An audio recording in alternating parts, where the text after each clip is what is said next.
रोगरे पीड़ित मात्र ये रोगाग्रस्त अवस्था तांको जीवन को करदेइछि दुर्विसह। दिने से मूल मजुरी लगी परिवार प्रतिपोषण करुथिले हस खुशी संसार मात्र आज से बंचुछंती अन्यमानक सहारा। कटक जिला टांगी चौदार गरुड़ गाँव गंधर्व जटों जीवन में आसी एभली दुर्दशा। स्त्री एवं गोटे पुओ सह रहंती गंधर्व 1999 मसीह हठात स्नायु रोग आक्रांत होई शय्याशायी हो पड़िछंती गंधर्व।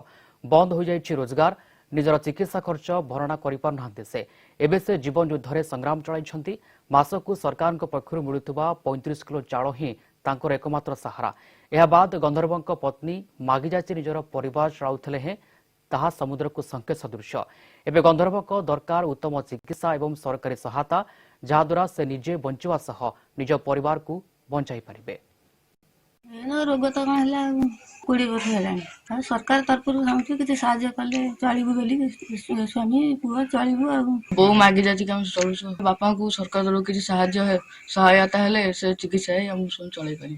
35 किलो चाउल दिखाई गोटे घर दिखाई सरकार गोटे नुआ योजना आर भिन्नक्षम सर्टिफिकेट ना डॉक्टर जदि गोटे फर्माट बाहर लिखिदेवे सी भत्ता पाई। खायापीया भी करना हाथ गोड़ थरुची आर स्त्री जी अच्छा सी एमती गाँव मागी जाचिक चलुंट तार गोटे छोटे पुओटे अच्छी सी 6ष्ठ श्रेणी 8म श्रेणी पाठ पढ़ुची भल स्टूडेंट आदि सरकार तरफ कि कौन बदान व्यक्ति साहय सहयोग करते पिलाटी पाठ पढ़ी पारता एवं गंधर्व जट जी रोग पीड़ित अच्छा से चिकित्सा भी भल हो पाए।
कलिंग टीवी प्रभाव गंधर्वों परिवार को साहाज्यर हाथ बढ़ाइले आदिशक्ति युवा परिषद। कटक जिला गरुड़गाँ पंचायत तुलसीपुर गाँव गंधर्वों को मिली आर्थिक सहायता। 1999 मसीह गाँव गंधर्व जट स्नायु रोग पीड़ित होई शय्याशायी स्त्री और पुओ आर्थिक दुरावस्था दे गति करुथिले। घटना संपर्क में कलिंग टीवी रे खबर प्रसारण होइतला परे नखरा पंचायतर स्वेच्छासेवी संगठन आदिशक्ति युवा परिषद तांको साहाज्यर हाथ बढ़ाइछन्ते। संगठन संपादक घर को आसी स्वास्थ्य संपर्क में पचारि बुझिबा सह राशन सामग्री सुखिला खाद्य सह नगद टंका भी प्रदान करिछन्ते। या सह एही परिवार को सहायता जोगाई देबाको स्थानीय विधायक सांसद और सरपंचों निकट में निवेदन करिछन्ते। सेपटे गरुड़गाँ सरपंच गाँव में पहुंची स्वास्थ्यावस्था संपर्क में पचारि बुझिबा सह मधुबाबू पेंशन योजना रे सामिल कराइबाकू प्रतिश्रुति दैछन्ते।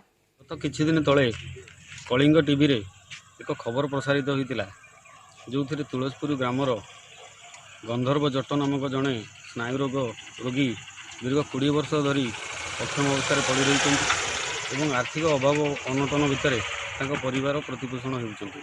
यह खबर प्रसारित होला परे आदिशक्ति युवा परिषद तरफ समस्त सदस्य किछि आर्थिक साहाय्य एवं एक मास पई किछि राशन सामग्री लुगा ये सब जिनस नहीं प्रदान कर सरकार तो किसी औषध जो खाते स्वामी पिलाटी पाठ पढ़ता हैरान हो सुविधा चलते आम समस्ते सहयोग करवा एवं आपण मानकर यही सहयोग निश्चित भाव बहुत बहुत धन्यवाद दूसरी कारण आपण मान सहयोग आज समस्ते ये पहुँची पार्टी। केवल बर्तमान आम सहयोग कर मधुबाबू पेंशन योजनार भत्ता करटा केवल कर भिन्नक्षम सर्टिफिकेट ना तेणु बर्तमान नुआ योजना सरकार आसी जो मान सर्टिफिकेट ना डॉक्टर जदि लिखिदेवे से